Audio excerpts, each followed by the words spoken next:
My fiancée canceled our wedding via text. I replied, my condolences. Then I forwarded her text to her parents, who paid for everything. An hour later, her dad was urgently calling me. I, 32 male, am, or rather was, engaged to Jessica, 30. Our wedding was scheduled for 2 weeks from today, on October 18th. The venue was booked, a stunning historical building that cost a small fortune. The caterer was confirmed, the flowers were ordered.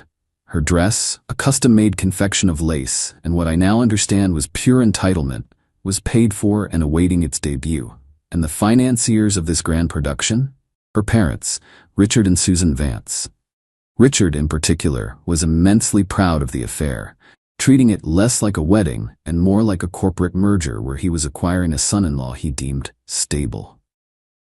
This morning at 9:17 a.m., while I was trying to focus on a spreadsheet, my phone buzzed. It was a text from Jessica. Hey, I can't do this. I'm not in a place to get married right now. My heart isn't in it, and I need to follow my truth. I'm really sorry. I read the text once, then twice. A wave of nausea rolled through me, and the numbers on my screen blurred into meaningless squiggles. For a full minute, I just sat there, my hand trembling slightly as I held the phone. It felt like the floor had dropped out from under me. 4 years, a 1-year engagement, countless hours of mind-numbing planning, all detonated by a 33-word text. Then the initial shock receded and something else took its place. It wasn't pain, not yet. It was a strange, cold clarity. It was the feeling you get when you finally solve a complex puzzle and see the whole ugly picture. All the little weirdnesses of the past few months. The late nights she claimed were with friends, the sudden intense friendship with a wellness guru named Joseph, the way she'd angle her phone away from me, they all snapped into a perfect, horrifying alignment. My fingers felt clumsy, but they moved. I thought about typing 1,000 things, a torrent of anger and questions. But what was the point? She hadn't given me the respect of a conversation. I wasn't going to give her the satisfaction of a meltdown. A flash of dark, morbid humor struck me. I typed back 2 words. Me. My condolences. It felt right. It was for the death of our relationship, for the person I thought she was, for the future that had just been executed. Then, with a steadiness that surprised me, I took a screenshot of her text. I opened my email, attached the image, and sent it to Richard and Susan Vance. The subject line was simple, regarding the wedding. I added no commentary. The text was its own testament. I put my phone on silent and shoved it in my desk drawer. I couldn't look at it.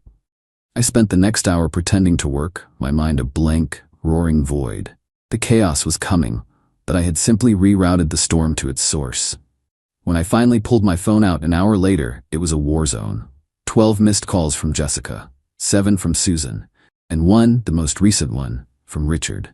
His contact photo, a picture of him on his boat looking smug, stared back at me. The notification simply read, Richard Vance, urgent call requested.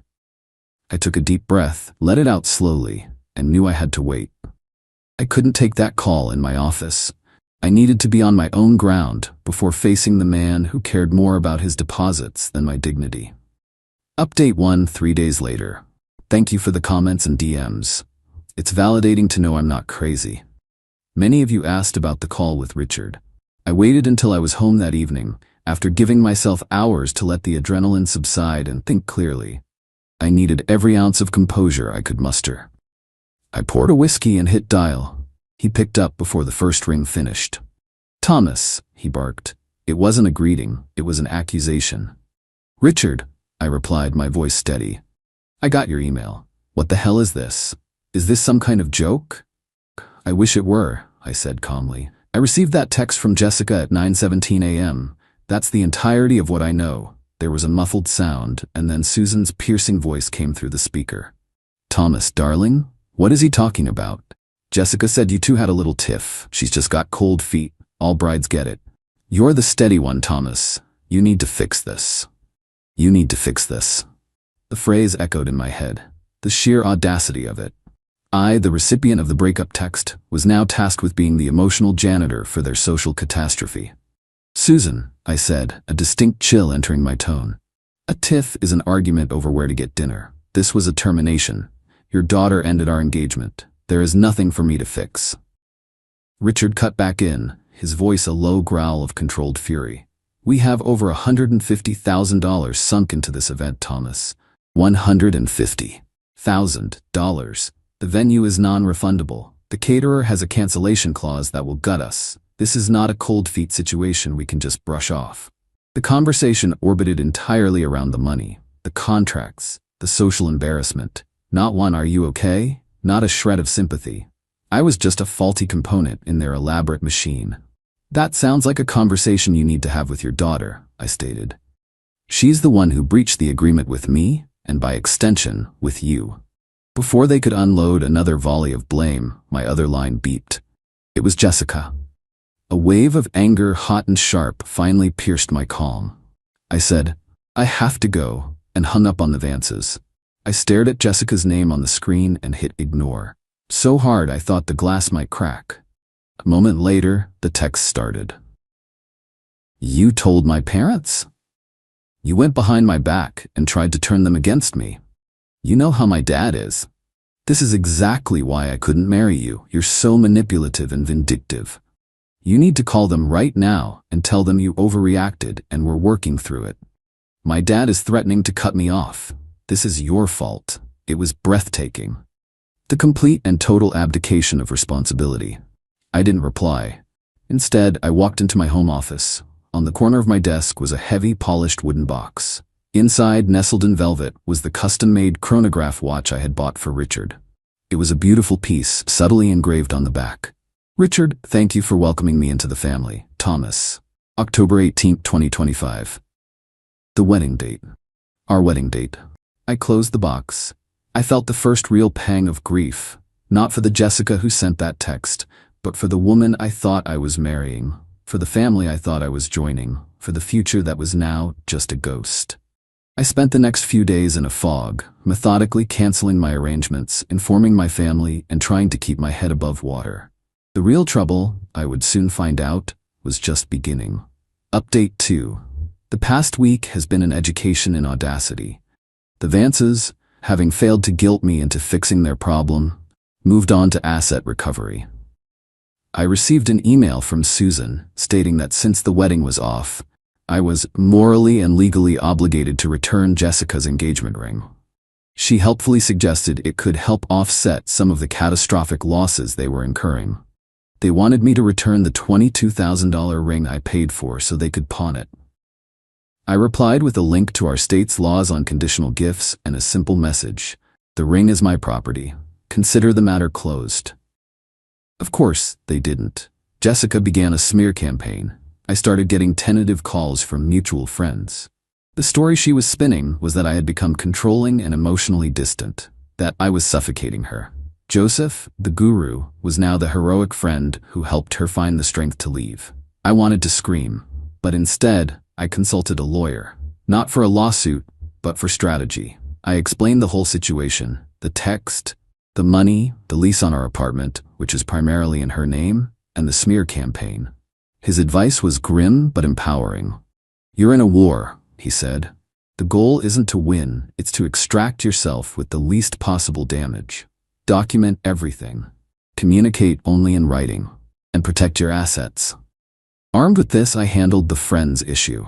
In a group chat for a now-canceled wedding event, I posted a simple message. "Hey everyone, I'm sure you've heard the wedding is off. Just to be clear, Jessica ended our engagement last week. It's been a difficult time, and I'm focusing on the logistics of separating our lives. I wish her the best." It was neutral but factual. It corrected the record without being dramatic. The private messages I got afterward confirmed it was the right move. The Vances and Jessica's stories were already starting to contradict each other. The real test came this morning. My doorbell rang. It was Jessica and Joseph. He was exactly as I'd pictured. Tan, perfect teeth, and the vacant eyes of someone who uses the word synergy without irony. "I need to get my things," she said, not looking at me. I stepped aside. Jessica walked in and started pointing at our shared life. The TV, the espresso machine, the leather sofa. For each, she'd say, "I helped pick that out," or "My mom gave us money for that." I just stood there, arms crossed. I paid for the TV. The espresso machine was a gift to me from my brother. Your mom gave us $500 for the sofa. You can have it if you give me the $2,500 I paid for the rest of it. Her face tightened. The lifestyle she enjoyed, she was realizing, was one I had financed. Then her eyes landed on the watch box on my desk. "Oh, good," she said, her voice dripping with fake sweetness. "You were going to give that to Dad. I'll take it to him. It might smooth things over." She reached for it. I moved faster, my hand covering the box. "No." The word hung in the air. "What do you mean, no?" she scoffed. "I bought that for my father-in-law," I said, my voice low and hard. "I don't have one of those anymore. You made sure of that?" The condition for the gift was not met. Joseph stepped forward, puffing out his chest. "Hey man, don't be a jerk, it's a watch." I turned to him. "You're right, it is, and it's mine. Jessica, get your clothes and your personal items, nothing else. You have 1 hour." The shock on her face was profound. She had mistaken my patience for weakness. They grabbed a few boxes and left. But the biggest fight was yet to come, and it was about the one thing she couldn't pack in a box: the apartment lease. Update 3. The aftermath of their visit was tense. I knew I had to get her off the lease. Following my lawyer's advice, I sent a formal notice via certified mail and email. It stated she had 30 days to coordinate the removal of her remaining belongings and sign the lease transfer paperwork. It was a standard, legally sound procedure. I expected a fight. I didn't expect the power to go out. A week after I sent the letter, my apartment went dark. My internet died. I checked the utility company website. The account, under the name Jessica Vance, was past due and had been disconnected. In her dramatic exit, she had forgotten to pay the bills that were solely in her name. I felt a surge of fury, followed by a grim sense of satisfaction. This was a consequence of her own making. The next day, I called the power company to set up a new account. The agent informed me that because there was an outstanding balance tied to the unit, I would either have to pay it off to get service immediately, or go through a lengthy process of proving new tenancy that could take weeks. I was trapped. I needed to work. With a curse, I paid the $480 she owed. I paid her debt to keep my lights on. I sent a screenshot of the receipt to her and Susan with the subject "Final Utilities" and immediately blocked them both. The real confrontation happened last Friday. My doorman, Charles, called me. "Thomas, Jessica is down here. She's saying she's a resident and is demanding access to her apartment. Her key fob isn't working." My lawyer had told me to have the fob deactivated after she was given formal notice. "Is she with anyone?" I asked. "The tan guy," Charles said. "He's kind of pacing around like a jerk." "Okay, Charles, don't let her up. Tell her she needs to coordinate a time with me in writing as per the legal notice. If she refuses to leave the lobby, please call the police." I hung up, my heart pounding. This was it. I grabbed the file with a copy of the lease and the certified mail receipt and went downstairs. The scene was worse than I imagined. Jessica was yelling at Charles. Joseph was, predictably, filming it with his phone. "There he is," she shrieked. Tell him he can't lock me out." As if on cue, 2 police officers walked in.